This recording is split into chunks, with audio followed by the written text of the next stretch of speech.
In the energy quadrant today, July crude oil started lower, like most hardened commodities today. You saw silver, metal, copper, all kind of drag lower, but oil was the first one to run higher. We had a very strong recovery in July crude oil today. On the low side of things, we're actually down over 1% at 68.47. That was down 1.09%.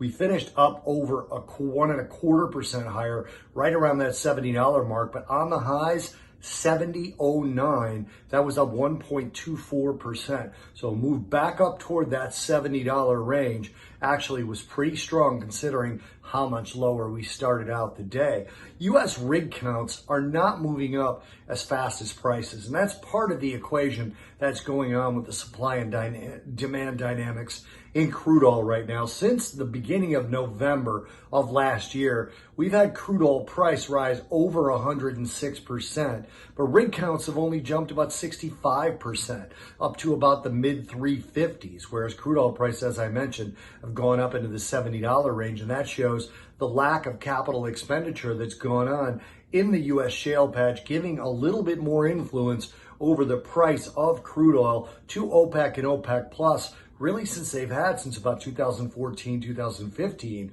when the shale oil revolution was able to take prices from the hundreds down into the 20s and 30s on that WTI. And speaking of supply, there's a supply crunch that Saudi Arabia and Russia are warning about way down the road. It's not here yet, but Saudi Arabia and Russia are warning of a major oil supply crunch if the report from the International Energy Agency, the IEA, released last month, gains any traction at all. The report suggests no new capital investment in oil and gas going forward if the world is to reach net zero emissions by 2050, which seems to be the way that the current thinking is going. The leaders of the OPEC Plus group, Saudi Arabia and Russia, have said they will continue to invest in oil and gas because the world will still need those fuels for decades, despite the growing push against fossil fuels and the growing push against investment in new supply. So overall, the supply and demand dynamics really pointed toward prices going higher, and we see that in the third straight day of up moves for crude oil.